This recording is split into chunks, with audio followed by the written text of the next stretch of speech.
Frères et sœurs, on a parlé lors de notre dernière intervention de l'importance de Qiyamul Layl. Tu t'es donc motivé, tu as pris ce qu'Allah subhanahu wa ta'ala t'a facilité, tu as encouragé les membres de ta famille à en faire autant. Aujourd'hui, tu t'apprêtes à jeûner car c'est un jour de jeûne surrogatoire ou un jour de jeûne obligatoire parce que c'est le Ramadan. Eh bien, voyons ensemble les mérites du jeûne. Selon Abu Sa'id al-Khudri, radiyallahu anhu, le prophète sallallahu alayhi wa sallam a dit: chaque fois que quelqu'un jeûne un jour par amour d'Allah, Allah éloigne à cause de ce jour son visage du feu de l'enfer d'une distance égale à ce qu'on parcourt en 70 ans.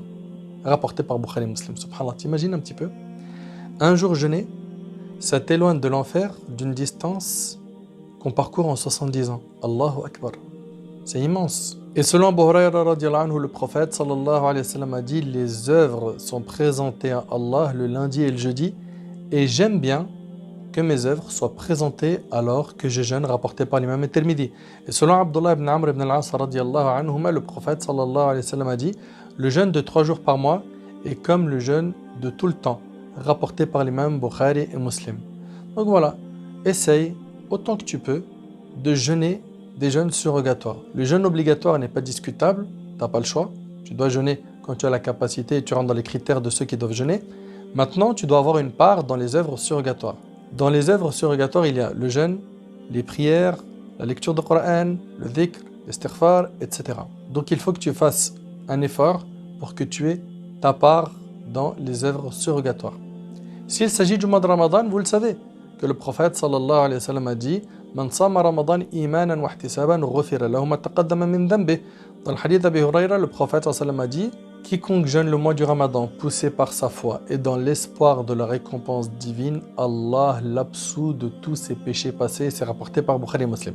Et aussi, vous connaissez le hadith où Allah tabaraka wa ta'ala il nous dit: As-siyamu li wa ana ajzi bih. Le jeûne m'appartient et c'est moi qui en donne la récompense.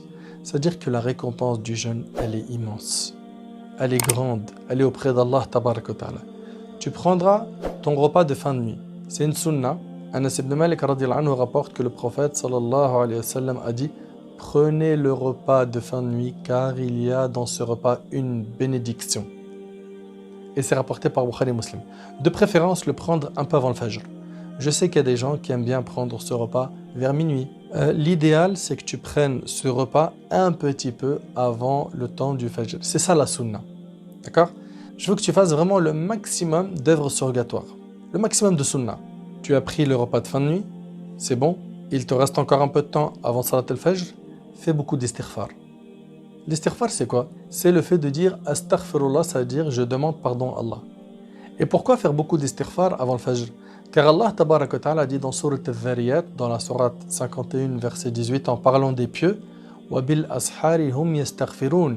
Et aux dernières heures de la nuit, ils implorent le pardon d'Allah.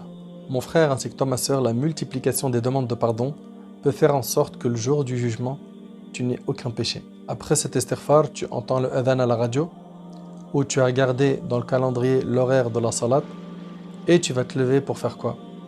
Pour faire la sunna du Fajr. La sunna du Fajr, celle dont le prophète sallallahu alayhi wa sallam a dit dans le hadith d'Aïcha radhiyallahu anha: les 2 unités de prière avant la prière de l'aube vaut mieux que ce bas monde et tout ce qu'il contient. Ce hadith est rapporté par l'imam Muslim. Et pour information, il n'y a pas de différence entre Fajr et Subh. Ces 2 noms désignent la même prière.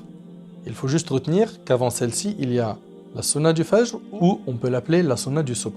Donc l'obligatoire, le matin, s'appelle soit Fajr, soit Subh. On peut l'appeler des 2 manières. Et la sunna qui vient avant, je répète, on l'appelle soit sunna du Fajr ou soit la sunna du Subh.